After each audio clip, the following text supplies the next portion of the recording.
merupakan tindakan membajak ide, kalimat, atau tulisan orang lain yang kemudian diakui sebagai hak merusak karya orang lain, merebut atau menciprat karya orang lain.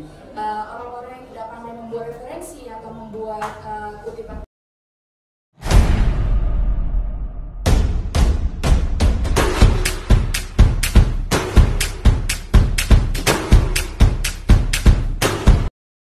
Assalamualaikum warahmatullahi wabarakatuh. Halo teman-teman awam semuanya. Salam sehat untuk kita semua dan selamat datang di podcast Cakrawala Media. Sebelumnya perkenalkan, nama saya Awandriana Fitri, biasa dipanggil Awan. Di pertemuan kali ini saya tidak sendirian loh, saya ditemani dengan rekan saya Angel. Hai semua, nama saya Angel, biasa dipanggil Angel. Nah teman-teman, kami berdua yang akan memandu podcast kali ini sebagai host. Tentunya kita akan berbagi informasi penting dan menarik untuk didengarkan, ya kan Angel? Betul sekali. Nah, di sini kita akan mengundang bintang tamu kita yang berasal dari mahasiswi Prodi Ilmu Komunikasi Universitas Darmawangsa. Jadi pertemuan kali ini kita akan membahas topik yang akhir-akhir ini menjadi perbincangan di media sosial dan juga ranah pendidikan akademik. Wah, apa itu Angel? Di sini kita akan membahas tentang plagiarisme di ranah akademik. Wow, sepertinya menarik ya. Tapi sebelumnya kita mulai, kita akan memanggil bintang tamu kita nih untuk berbincang-bincang mengenai topik kita kali ini. Baik, bintang tamu kita kali ini ada Kak Ara dan Kak Randy. Halo. Ayo perkenalkan lebih lanjut Kak Ara dan Kak Randy. Oke, halo teman-teman Cakrawala Media, perkenalkan nama saya Siti Zahra, saya dari Prodi Ilmu Komunikasi Universitas Darmawangsa. Salam kenal. Kakak yang satu lagi boleh dong perkenalkan diri. Halo kawan-kawan, perkenalkan nama saya Randy Ignatius Purba, biasa dipanggil Randy. Salam kenal semuanya. Baik, seperti yang sudah dijelaskan oleh Angel tadi, kali ini kita akan membahas plagiarisme di ranah akademik. Betul sekali, tapi sebelum ini kita memasuki inti dari pembahasan topik yang kita bahas. Selagi kita ada di tempat duduk masing-masing ya. Sekali lagi selamat datang untuk teman-teman online di podcast Cakrawala Media. Oke, boleh dijelaskan apa itu plagiarisme Kak Randy? Oke, baik. Jadi plagiarisme ini merupakan tindakan membajak ide, kalimat, atau tulisan orang lain yang kemudian diakui sebagai hak milik sendiri tanpa merujuk sumber asli dari ide gagasan tersebut. Plagiarisme akademik dan pelanggaran etika moral seseorang ilmuwan. Plagiarisme dapat juga dikatakan sebagai tindakan pencurian ide orang lain. Oke, betul sekali apa yang dikatakan oleh Kak Randy tersebut. Jadi di ranah akademik, plagiarisme itu seringkali kita dengar, yang mana plagiarisme ini adalah merusak karya orang lain, merebut atau menciprat karya orang lain. Orang-orang yang tidak pandai membuat referensi atau membuat kutipan-kutipan, itulah yang dinamakan plagiarisme. Jadi menyamar sebagai karya dia sendiri, mengambil dari orang lain, itu adalah plagiarisme. Wah, jadi tindakan plagiarisme ini termasuk Iya, benar. Iya, betul. Sangat merugikan sebenarnya. Apalagi ilmuwan atau praktisi akademis yang menulis karyanya dengan sepenuh hati tapi dibaca oleh orang lain. Saya ingin bertanya ke Ara. Saya penasaran nih, berapa sih persentase yang diambil sehingga dapat dikatakan sebagai plagiarisme tersebut? Jadi sebenarnya di plagiarisme itu sendiri ada tiga proporsi nih. Ada ringan, ada sedang, dan ada berat. Jadi plagiarisme ringan itu dia menjiplak karya orang lain itu sebesar 30%.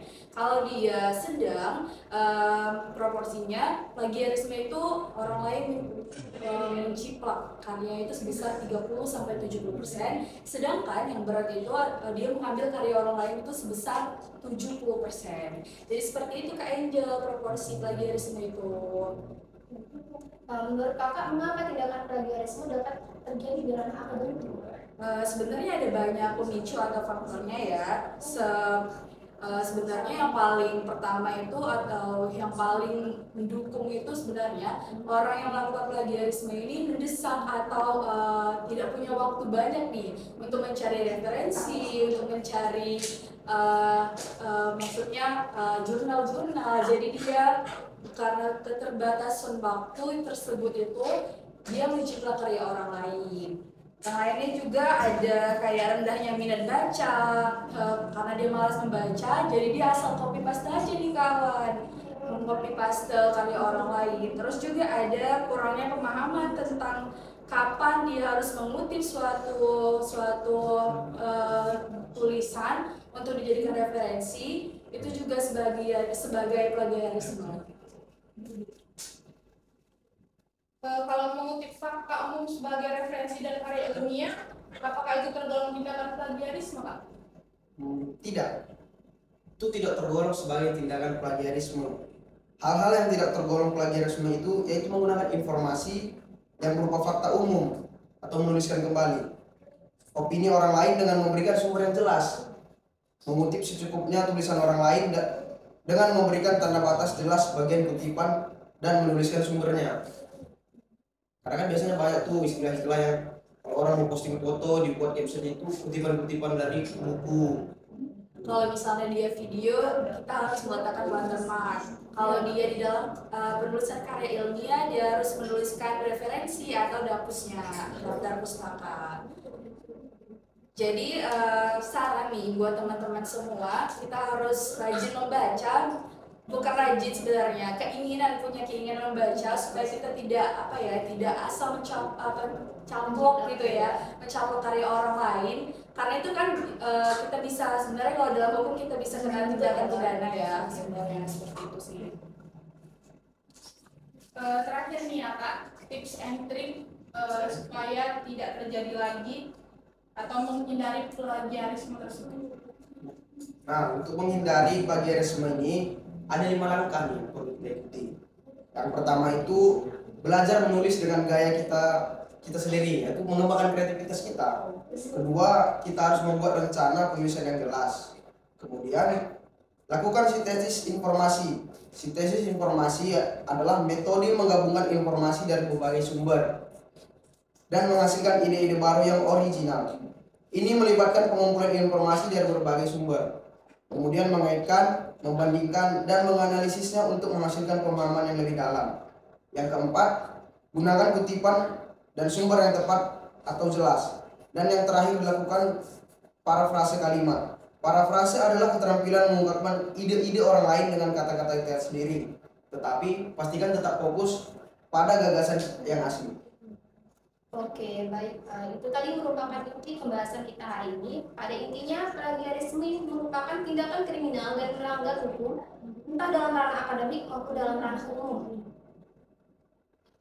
Betul sekali. Semoga teman-teman online Cakrawala podcast dapat memahami dan dapat menambah wawasan kita tersendiri. Setelah mendengarkan podcast kita, terima kasih juga untuk bintang tamu, untuk Kak Ara, untuk Kak Rini sudah membagi ilmu atau wawasannya untuk teman-teman online podcast kita sekalian. Semoga bermanfaat ya untuk teman-teman Cakrawala Media. Ya, sama-sama Kak Ara, Kak Rini. Oke, baiklah, sampai jumpa lagi di pertemuan podcast kita selanjutnya. Dadah, see you.